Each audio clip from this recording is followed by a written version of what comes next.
Bailey. She's a costume designer. And Bailey started out with the small bracelets that we all do. And her independent project were these patches for jackets. This was to cover up bad stitching, and that was just, hey, that looks cool, let's continue. And you know, knowing how to cover your mistakes and make them become a part of the project, that's the mark of a master right there. Thank you. Shannon is not here, but she did some very cool things. I especially am in love with the beginnings of a snail purse with the pink and green slime underneath. We had a few little remnants of exotic leather, so some of the students threw those in to add dimension to their pieces. And this is Lisa. Lisa's home folks because she's from Oklahoma. Howdy. She's got this great purse. You can see how just from some of my slides she picked up some techniques. Lisa likes green. Is there anything you want to say about it? No, I just love this green leather. And so I had to go with it. If any of you ever see Lisa walking around with this purse, you will instantly recognize her. Steve and his wife Kathleen are old friends. I've seen them at shows several times. And Steve did a very cool project in that he just did small pieces with various techniques that we had learned over the week or that were featured in the book. Do you want to talk about any of them in particular? What was hardest? Or... Sure, probably the twisted rows and the gillwork were the hardest, but I really enjoyed learning about perforations, especially like wingtips, man. If you have 2 techniques, there's a total possible of 4 combinations, and I think I've identified 10 techniques in boot making. That's 100 possible combinations, but then when you combine them all, it's like 10 to the third, maybe 10,000 combinations. So, and then each one of those has infinite design possibilities. So really, it's limitless. I do not think about bootmaking as math, but and textures on the leather. And textures. That's another component. Yeah. Is texture. Oh my God! And So exotic. it's infinite. It is infinite. Yeah, that's exciting. Okay, so I did not finish this, but it was exactly what I wanted to do. I started planning it a whole year ago.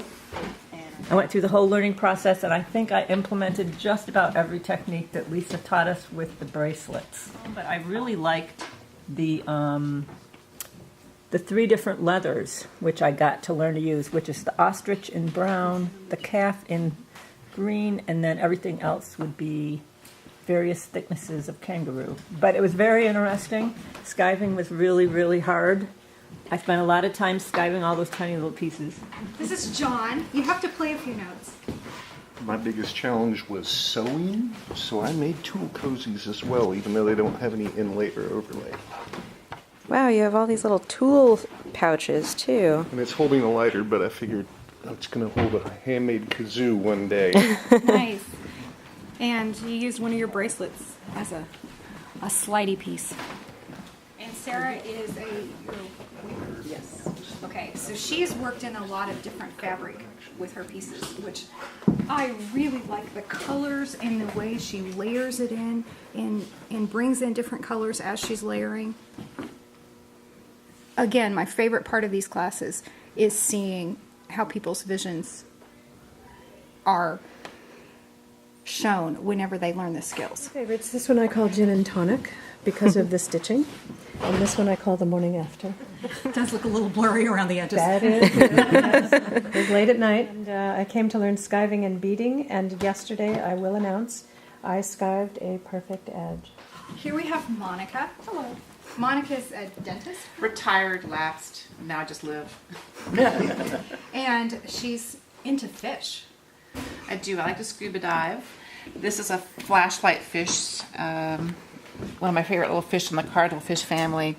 And at night they light up, and sometimes the little eye pouch, the little lower lid is a specialized lid, and they light up either white or teal. This is a battle-weary shark. I'm going to put some rivets in here when I get home.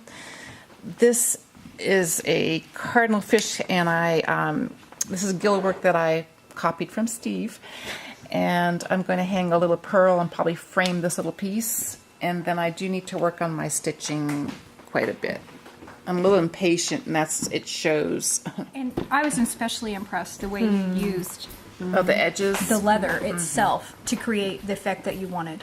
Liz is a horticulturist. Yes. And so she was really into plants and butterflies. And Liz started out really unfamiliar with the machine and with the knife. And by the end of the week, I could just leave her at the sewing machine and she's happily sewing away and doing a great job. I was so impressed with you. This one right here, I have a plant that's called, it's in the Calathea family. And I photocopied one of the leaves, and this was trying to follow the pattern of the existing real leaf. And I was very happy that I could do that. We had some fish leather and everyone enjoyed using that once I brought it out. I saved it. As a special treat. Yes, until I could trust them with it. And last of all, we have my lovely assistant, Maya. Well, this one, when I first arrived in North Carolina, the first thing I noticed was how everyone's house looked very similar and they all had a rocking chair. And then when I was kind of halfway here, I noticed one house that had a red barn and their rocking chairs were red. And I thought, you guys are rule breakers. I like you. And I have a red chair on my porch that I spend a lot of time in. So I thought that was a nice bridging the gap. And the other ones were just kind of exercises, I guess. This was supposed to be a kite that this hand would hold. Bailey drew this hand for me. It was a collaborative effort. Oh, I see. But It's going then- to fly over there. Yes, it was going to have a string that connected the two, but Yes. I couldn't figure out how to attach it quite yet. And then the kite kept looking like underpants, so I thought, all right, I guess it's underpants. So that's what it is. This has been an amazing class. Thank you. Thank you.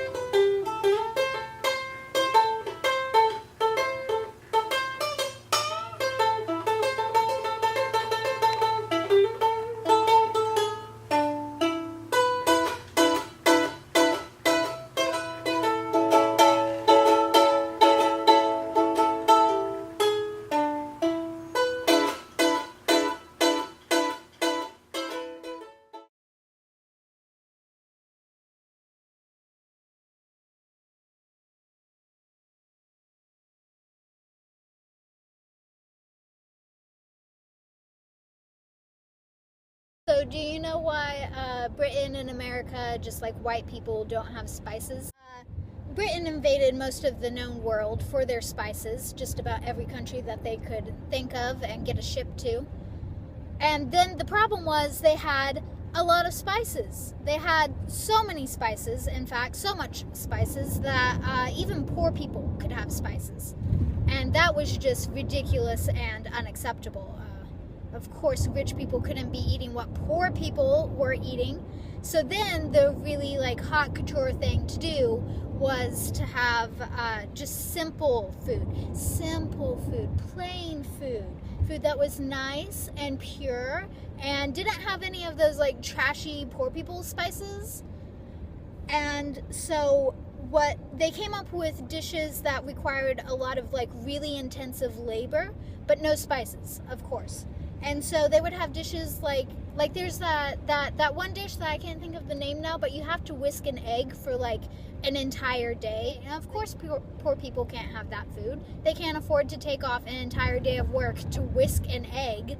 So that was the new way of how you express that you were rich and you were high class, is that you had simple plain dishes but required a whole lot of ridiculous labor that poor people could never achieve, now that poor people could have spices. And so that's why now Britain, and by extent America, doesn't have spicy food, because spicy food is for poor people. So Mother has informed me that the word I was looking for was meringue. And incidentally, I was actually talking about that to Dad for some reason. But neither of us could think of the word then either, so we were just like, and he suggested mirage, and I knew that was definitely not it.